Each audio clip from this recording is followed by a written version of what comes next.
আসসালামু আলাইকুম, সবাই কেমন আছেন? আলহামদুলিল্লাহ, আমিও ইনশাআল্লাহ আপনাদের দয়ায় ভালো আছি।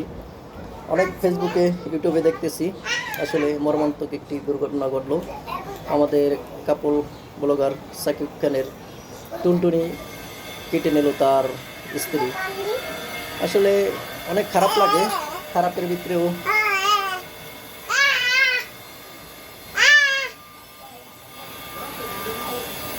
অনেক খারাপই লাগতেছে যে টুনটুনি কেটে নিল। বেটার ভবিষ্যৎটা এখন শেষ, এখানেই শেষ করে দিল। তো এই কথা বলতে চাই, শাকিব খানের আগেই তার শিক্ষা নেওয়াটা উচিত ছিল। যখন স্ত্রী তার আজকে 3 বছর ধরেই তো দেখতেছি যে সে বিভিন্নভাবেই তার স্ত্রীর কাছ থেকে মানে অপমান হইতেছে বা নির্যাতন হইতেছে, কিন্তু সে সেখান থেকে শিক্ষাটা না নিয়ে সে তার সাথেই সবসময় থাকতো। তারও দোষ আছে, সেও একটু নেশাগ্রস্ত মানুষ এবং তার স্ত্রীও নেশাগ্রস্ত মানুষ, দুইজনেই নেশাগ্রস্ত। তাই সাকিবের সে যেহেতু ভাইরাল ছিল, সে ইনকাম করতে পারতো সোশ্যাল মিডিয়ায়, যদি ভালো কিছু কাজ করতো। আসলে আমাদের মতন মানুষরাই তারে সোশ্যাল মিডিয়ায় সাপোর্ট দিয়ে এত দূর আনা হয়েছে। সে কিন্তু ভালো কিছু কাজ করতে পারতো। যেমন দেখুন, আমাদের অনেক ইউটিউবার বাইরেই ভালো কিছু কাজ করে তারা তাদের সংসার এগিয়ে নিয়ে যেতে পারছে, বাপ মার পিছনে খরচা করতে পারতেছে সে সব জায়গায়। আর এই ব্লগার সে তার বউয়ের জারুর বাটি খেয়েও, জারুর পিটানি খেয়েও সবসময় বসে রয়েছে তার গোলামি করার জন্য। সে অলস ছিল, অলস থাকার জন্যই কিন্তু এই বিপদটা ঘটছে।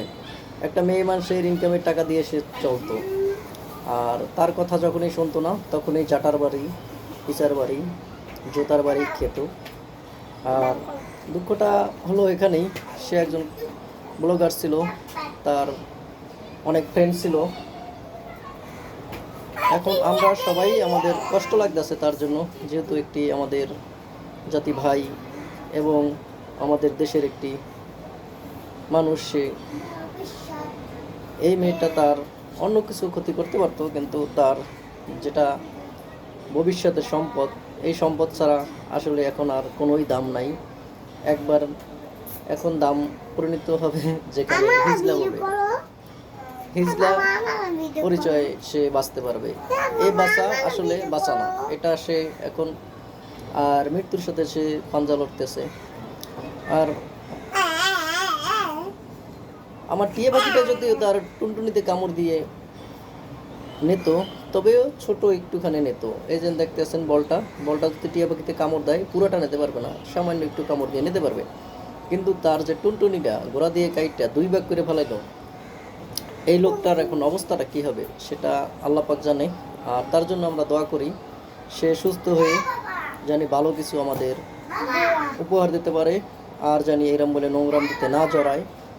আর সে যেহেতু ভাইরাল আছে, সে দেশের জন্য কিছু করুক, ভালো ভালো সুন্দর ভিডিও বা দেশ নিয়ে কিছু করুক, আমরা তার জন্য দোয়া করি। আর আমার টিয়া পাখিটাও তার জন্য দোয়া করতেছে, তার টিয়া পাখিটাও তার কথা শুনে অনেক মনে কষ্ট পেয়েছে।